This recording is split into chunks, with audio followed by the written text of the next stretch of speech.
Muito bem, estamos de volta com o nosso BH Todo Dia e segunda-feira é o dia que a gente para um pouco o nosso tema para, no segundo bloco, a gente abrir espaço para o giro de esportes. Final de semana sempre tem muita coisa acontecendo e aí a gente abre esse espaço. E quem traz as novidades, quem traz as notícias é o nosso produtor, nosso Adriano. Tudo bem, Adriano? Boa noite, Elias. Boa noite a todos os nossos telespectadores que estão nos acompanhando. O BH Todo Dia de hoje, né? E os nossos convidados também que estão prestigiando o canal Viver Brasil nesta segunda-feira, dia 20 de junho. Neste fim de semana, Elias, rodada do Brasileirão Série A. O Atlético venceu o clássico contra o Flamengo, 2-0 no Mineirão. Uma partida melhor, Elias, do que o Atlético vinha praticando nos últimos jogos.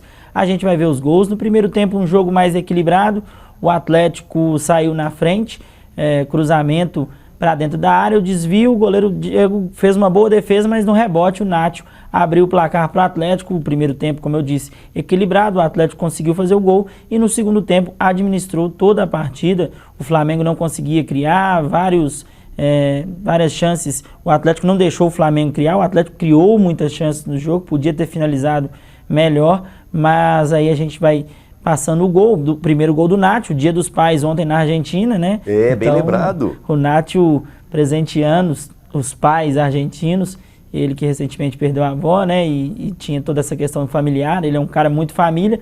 No segundo tempo, o Ademir fez o segundo gol do Atlético, jogada do Hulk, colocou a bola no meio da área para o Ademir, que bateu com nojo, Elias, na bola e fez um golaço, 2-0 para o Atlético. Boa vitória frente ao Flamengo e as duas equipes voltam a se enfrentar na quarta-feira pelo Campeonato Brasileiro, pela Copa do Brasil, Haja Atlético, né? Haja Atlético e Flamengo, primeiro jogo das oitavas de final, a Supercopa do Brasil, com os jogos de oitavas de final aí só clássico, né, Elias? A maioria dos jogos clássicos. Ô, Adriano, não, peraí. Antes da gente falar, eu quero saber que história é essa? Bateu com nojo? O que é isso aí? Bateu com nojo na bola, com estilo, pra fazer um golaço, sabe? Aquele nojinho bom. Isso. Não é aquele nojinho ruim, não. Papo de boleiro, né? Exatamente. O Atlético que continua, né? Com o treinador turco no cargo. Respirando, né? Respirando aí, o Antônio Mohamed, respirando por aparelhos. Mas o futebol brasileiro, ele está tão chato. Pra mim, eu vou ser bem sincero, bem amador. Porque você fala que o técnico, se não ganhar, vai cair. Aí ele ganha. E se ele perder quarta, ele cai também? Fica a dúvida no ar. E aí a gente tem que profissionalizar mais o nosso futebol. O Atlético, com essa vitória, se mantém ali na parte de cima da tabela, muda a chavinha, mas o Flamengo não muda tanto a chavinha não, porque depois que enfrenta o Atlético pela Copa do Brasil, vai jogar com o América no sábado, lá no Rio de Janeiro, pelo Brasileirão. O América que perdeu mais uma vez em Fortaleza. Já são 4 partidas sem vitória no Campeonato Brasileiro, Elias. A gente vai colocar o gol na tela, o gol do Pikachu, gol no primeiro tempo também. O Fortaleza dominou as ações do jogo, mas infelizmente a gente tem que destacar a arbitragem do senhor Leandro Pedro Voaden. Muito fraca a arbitragem. Parece que combinaram, né, Elias? Os dois árbitros que apitaram os jogos das 18 horas. O Leandro Pedro Voaden no jogo do América deixou de dar um pênalti claríssimo. O VAR chamou ele, Elias, para poder fazer a checagem do lance. E ele foi no VAR e disse que não houve agressão. O jogador do Fortaleza deu uma cotovelada no jogador do América dentro da área. Na minha opinião e dos principais comentaristas de arbitragem do futebol brasileiro, pênalti claríssimo e lance para expulsão. Mas o Voaden não interpretou assim. E o outro árbitro que eu citei foi o árbitro que apitou o jogo do Internacional e Botafogo, um jogo que terminou numa pancadaria, cenas lamentáveis para o futebol brasileiro. E aí o árbitro deu um pênalti que a bola bateu na barriga, um gol que tinha que bater um escanteio e ele deu tiro de meta. Uma confusão danada, o gol saiu aos 50 minutos. Então, infelizmente, a marca triste do futebol brasileiro nesse fim de semana foi a arbitragem, né, muito mal nos dois jogos, não só nos dois jogos, mas o nível da arbitragem do Campeonato Brasileiro está muito baixo. O América, né, vai jogar agora, descansa essa semana, não joga pela Copa do Brasil ainda, mas joga no sábado contra o Flamengo no Maracanã. Você ia dizer, Elias? É o seguinte, foi muito interessante o que você disse, Adriano, porque no Rio Grande do Sul, no jogo do Botafogo com o Inter, teve confusão, pancadaria, erro de arbitragem, mas a torcida, né, não teve confusão, assim, não é? Então acho que é importante a gente dizer isso, porque muito se fala do torcedor, que às vezes a confusão, mas olha como a confusão às vezes está dentro do próprio futebol, né? Então é bom a gente chamar a atenção e principalmente com o VAR, né? Eu acho que vai ter que acertar um pouco essa situação do árbitro com o VAR, porque geralmente o VAR tem razão. Então acho bom os árbitros, quando forem chamados, né, eles já aceitarem o VAR, porque inclusive quem está acompanhando pela televisão vê que, né, não foi à toa aquilo ali. Mas 2 destaques, Elias, foram 2 coisas diferentes. Os 2 jogos, o árbitro interviu no jogo, chamou o árbitro para poder fazer a checagem. Mas, por exemplo, no jogo do América, o lance de agressão, o árbitro de campo interpretou, e ele é a autoridade maior em campo, que não houve o lance faltoso, uma cotovelada no rosto do jogador do América. No jogo do Internacional e Botafogo, o árbitro não deu pênalti e o VAR chamou ele, a bola bateu na barriga do jogador, e aí também, lógico, o árbitro também viu mão aonde não tinha. Então é aquela coisa, o árbitro já que o VAR me chamou, eu tenho que ir, digamos, intencionado a já marcar a falta, e não é assim, tem que ser interpretado, fica a critério do árbitro a interpretação, mas tem lances que, venhamos e convenhamos, os árbitros estão deixando a desejar, sim, nesse lance interpretativo. A gente vai colocar aí na tela também a tabela do Campeonato Brasileiro, os 8 primeiros colocados. O Palmeiras é o líder, 25 pontos, mesma pontuação do Corinthians. O Palmeiras joga hoje contra a equipe do São Paulo no estádio do Morumbi.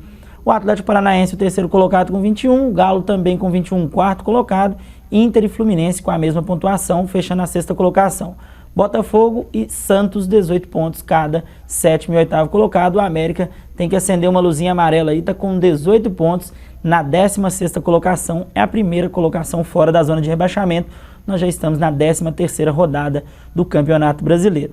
Elias, o Cruzeiro não jogou nesse fim de semana, né? E está se preparando para um jogão contra a equipe do Fluminense no Maracanã. Vamos lá. O Fluminense pela Copa do Brasil, jogo de ida das 8ª de final, quinta-feira, 19 horas. O Cruzeiro pode ter o retorno do Léo Paz e também à disposição o Luvanor, o atacante e o lateral que estavam no DM do Cruzeiro. É um grande encontro, viu, Elias? É um clássico, já jogaram pelas fases decisivas da Copa do Brasil recentemente, em 2016, e também o encontro entre 2 treinadores com filosofias parecidas. O técnico Pesolano pelo lado do Cruzeiro e o Fernando Diniz no Fluminense, 2 treinadores que gostam do futebol ofensivo. O Fluminense, um time que valoriza mais a posse de bola, e o Cruzeiro, um time que valoriza mais o ataque. Então é um jogo que está guardando essas expectativas dos torcedores, mais um clássico do futebol brasileiro nessa fase de mata-mata da Copa do Brasil. Elias, os 2 destaques do fim de semana são as mulheres do esporte brasileiro. A gente já está aí no ritmo, a gente que teve uma Olimpíada recentemente, fora de época, né, lá em Tóquio, e agora já estão se preparando para Paris 2024.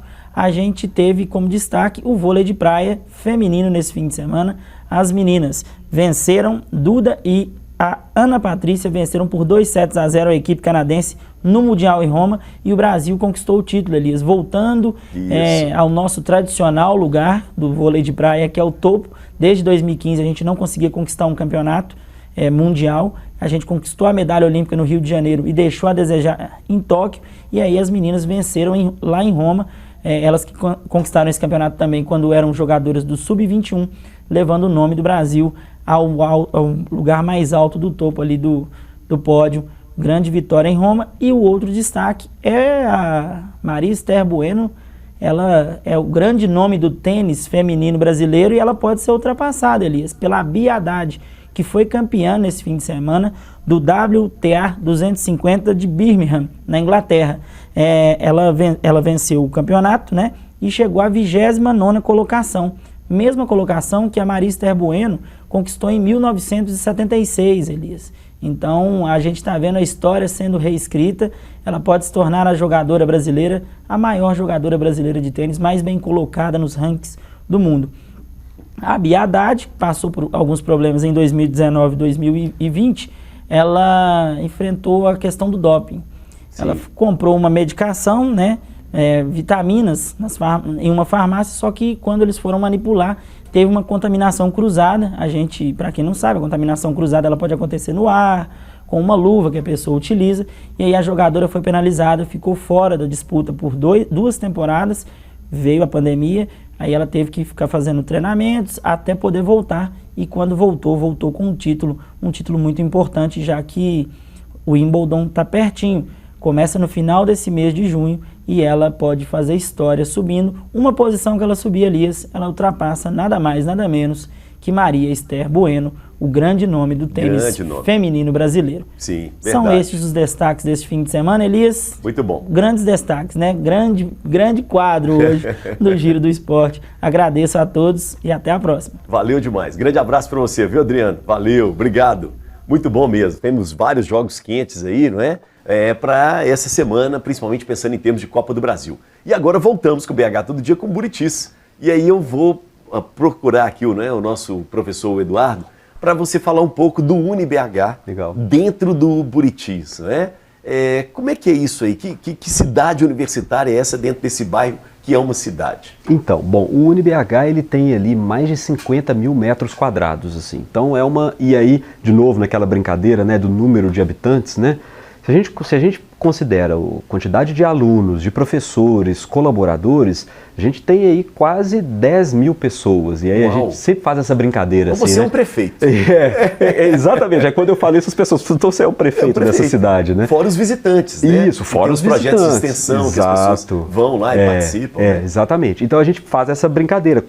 Dos 853 municípios mineiros, quantos tem, né? Isso, 10 mil habitantes. Porque muitos são pequenininhos, né? De fato, a gente entende que é uma cidade dentro da cidade, dentro de outra cidade. Você né? pensa assim para administrar? Sim, a gente pensa, porque na verdade existe uma dinâmica dentro do próprio campus que faz com que as coisas aconteçam. Lógico que tem que haver um planejamento para tudo e tal, mas a boa, vamos dizer assim, os bons imprevistos, no sentido de entender que, olha, eu tenho um espaço aqui que é uma clínica que atende, só no ano passado fez 50 mil atendimentos, ou então não, aqui a gente tem um espaço aqui que é a comunidade do audiovisual, a Cacau, que você conhece muito bem, que faz vários, também agora está começando a fazer atendimentos para fora e tal, dos cursos de comunicação. Então, de fato, por mais que a gente consiga fazer a gestão de tudo isso, a gente não consegue, num sentido de controle, dominar tudo. Não tem jeito. Né? Tem então, que ter autonomia. Existe uma dinâmica e uma autonomia nisso tudo. Né? A própria universidade trabalha com isso, né? Exato. Toda universidade tem essa ideia da autonomia universitária. Né? Exato. E aí a gente reconhece, assim, tem uma das expressões que a gente mais gosta, que é esse conceito de comunidade acadêmica, que é algo mais ampliado do que simplesmente os professores, alunos e colaboradores. Tem também, obviamente, as pessoas que circulam ali porque são interessadas, porque querem fazer algum curso, ou porque tem aulas com os nossos parceiros, ou porque são atendidos pela clínica. Então, isso vai fazendo com que, de fato, a gente tenha habitantes numa cidade como essa, né? E imagina, para a gente que trabalha na perspectiva de ter uma experiência universitária muito forte, a gente ficou alijado disso na época do lockdown, né? Porque todo mundo trabalhando e estudando no ambiente digital, mas o desejo era isso que a gente agora consegue com mais aceleração, que é voltar ao presencial, né? E isso, para a gente, é algo que não tem preço. Um outro ponto que eu acho que é super importante a gente dizer é o seguinte: o campus ele foi rebatizado, porque antes ele era conhecido como Estoril. Isso. E eu sei que é uma história da qual você gosta muito, né? Um dos nossos parceiros, e a gente trabalha sempre nessa perspectiva da boa contaminação, porque professor é assim, né? A gente ensina aprendendo, isso é maravilhoso. E um dos parceiros com quem a gente trabalha, que é o Gustavo Greco, que é um designer super reconhecido nacional e internacionalmente, ele foi uma das pessoas que redesenhou a parte de sinalização do campus, propondo que a gente rebatizasse o campus de Estoril para Buritis. Afinal de contas, a gente está de fato incrustado ali no bairro Buritis, rebatizando e bebendo na fonte do Grande Sertão Veredas, né? Porque o Guimarães Rosa, em determinado momento, ele fala sobre a árvore, sobre o Buriti. E aí, olha que coisa, assim, disso que é mais poético para todo mundo, e eu entendo que de fato tem que ser, a coisa vira para que a gente tenha de fato uma percepção de que lá é uma espécie de cidade. Porque são 4 níveis, e aí houve esse rebatismo dos níveis, né? Vamos dizer assim. Tem o Veredas, que é aquele solo que dá origem à árvore, o Raízes, que é de fato, né, onde a árvore começa a acontecer. O 3º nível é o Carandá, que são os frutos do Buriti. E por fim, Palmas, que coroa essa árvore, né? Então é uma coisa muito delicada e muito bonita do projeto, mas mais do que isso é quando, nessa ressignificação, ele fala assim, dos bairros. Não são blocos, são bairros. E isso que, já faz quase 3 anos, que fez com que a gente tivesse a sacada de dizer, então, de fato, estamos numa cidade. Quando a gente viu a quantidade de projetos de extensão que envolvem necessariamente o atendimento à comunidade, mas dentro de clínica, de hospital veterinário, do núcleo de práticas jurídicas lá do direito, da própria comunidade do audiovisual, a gente viu, de fato, estamos numa cidade, né, que é esse grande programa de extensão, e a gente batizou de Cidade UniBH. Então é quase como se a gente afirmasse um compromisso com a cidade que está do lado de fora, para que ela entre, porque a gente entende que lá dentro também tem uma outra cidade. Muito legal. Deixa eu aproveitar. Tiago, você, como jornalista, morador do Buritis, sente isso de um tempo para cá, que o UniBH ali se abriu um pouco mais para o Buritis, que há uma relação assim, ou falta muito ainda, hein, Tiago? Ah, não, sem dúvidas, sem dúvidas. O projeto Campus Aberto, que vai retornar agora, até com um grande evento agora no próximo dia 2 de julho, é a prova disso. Eu vou no UniBH muito, sem conversar com a diretoria do UniBH. Eu vou lá para falar com as ONGs que trabalham lá dentro, sobre as atividades que acontecem lá dentro, né? Então é muito legal esse espaço aberto para a comunidade do Buritis, e fora todo o atendimento, né? O hospital veterinário é referência, agora desde o ano passado, a questão da vacinação, como que foi importante o UniBH ter sido um posto de vacinação no bairro, porque, né, a vacinação foi enorme. Então a gente está falando aí de um público tão grande, uma comunidade tão grande, e que o posto de saúde, o centro de saúde, que é no Avaí, hoje até um centro de saúde melhor, não está mais dentro do Buritis, mas não iria, né, conseguir receber toda essa demanda. Então o UniBH foi parceiro demais da população, em várias outras situações, o consultório odontológico mais recente. Então realmente ali dá para o morador do Buritis chamar de seu, sim. Ô Tiago, agora vamos falar um pouco dos problemas do Buritis, né? Uma das queixas que a gente tem muito, eu como professor, né, passei por isso, os alunos reclamavam, mas as pessoas reclamam, é a questão do trânsito, né, de chegar ao Buritis. Não temos muitas vias de acesso. Esse é um problema que você acompanha de perto. Há solução para isso? As autoridades estão preocupadas com isso? O que você pensa, hein, Tiago? Beleza, então eu posso te contar um pouquinho da história do jornal? Ótimo, por favor. Porque o nosso jornal, ele acabou de completar a sua maioridade, em março, fez 18 anos, e desde o início, né, a linha editorial do jornal é falar bem do Buritis. Porque sempre quando a grande mídia ia para o bairro, era justamente para falar do trânsito. Tivemos um problema de trânsito em Belo Horizonte, e um repórter aparecia ao vivo lá do Buritis.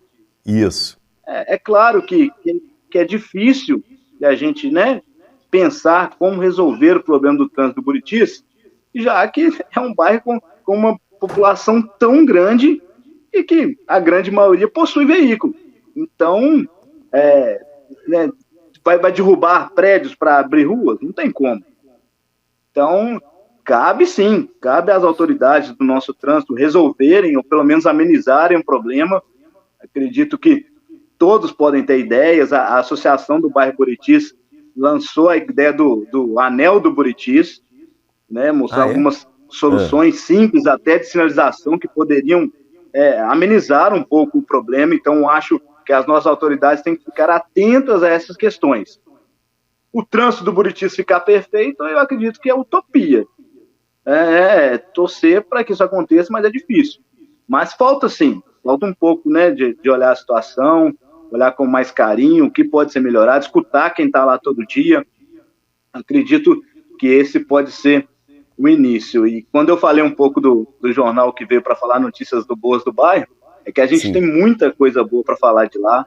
Então é por isso que eu acho que o jornal é um sucesso durante tanto tempo. Respeito todos os jornais de bairros de BH que têm a linha de buscar a melhoria para a comunidade, de ser ali, né, um prestador de serviço em prol de melhorias. A gente também abre o espaço, falamos dos problemas, mas sempre buscando resolvê-los o quanto antes, mas nunca que isso sobressaia as coisas boas do bairro. Boa.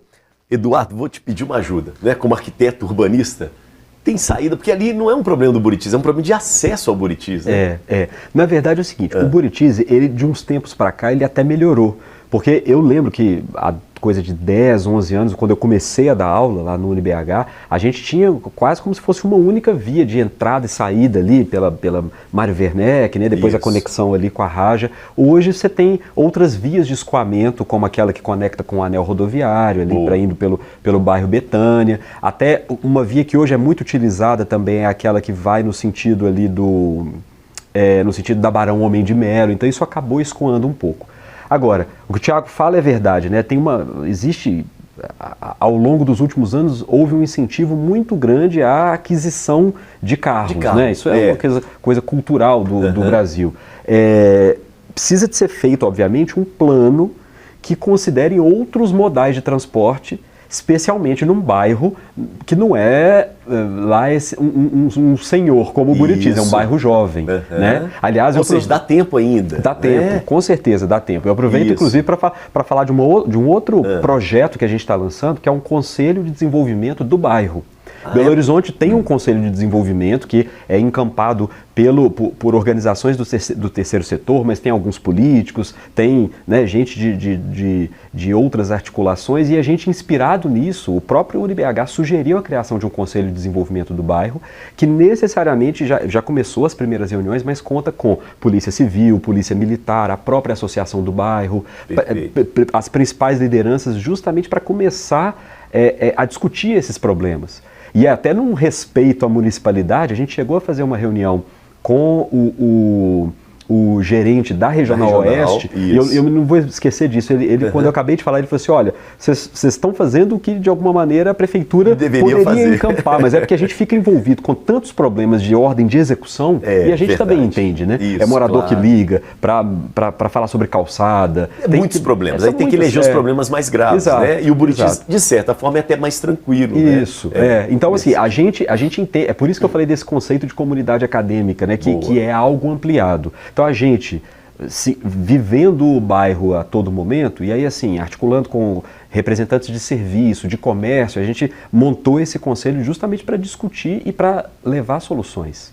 Né? Então essa questão do transporte acho que passa muito por aí, por pensar em outros modais, mesmo no Buritis. E principalmente agora, né, Eduardo? Com o preço da gasolina, com o preço dos carros, eu acho que está se impondo isso de alguma forma, né? Exatamente. Eu acho que já, e aí obviamente que isso vai transcender o Buritis, Belo Horizonte, em nível nacional, assim, mas essa coisa de pensar necessariamente na posse, né, de comprar um carro que necessariamente vai ser caro, que eu vou ter que colocar combustível nesse carro, que é caro. Né? Poluição do meio ambiente. Exato. Né? Então, a gente fala da tecnologia para tantas coisas, né? Assim, entendê-la como um aliado na perspectiva de aplicativos de carona, ou mesmo, aí sim, urbano, cobrar a prefeitura para que outros modais de transporte público sejam instalados. Né? De repente, é uma alteração de rota de um ônibus, ou então uma redução do tamanho dos ônibus, mas com mais veículos rodando, que desafogaria o bairro. Né? Então, eu acho que passa por aí. Tá bom. Gente, nós vamos para mais um intervalo, né? E na volta a gente vai falar um pouco sobre o comércio, né? Que vida é essa, né? Que comércio é esse que a gente tem ali no Buritis, né? E também dentro do próprio UniBH, dentro dessa ideia da cidade universitária, tá bom? Intervalo, a gente volta em instantes. Nossos comerciais, por favor, maestro.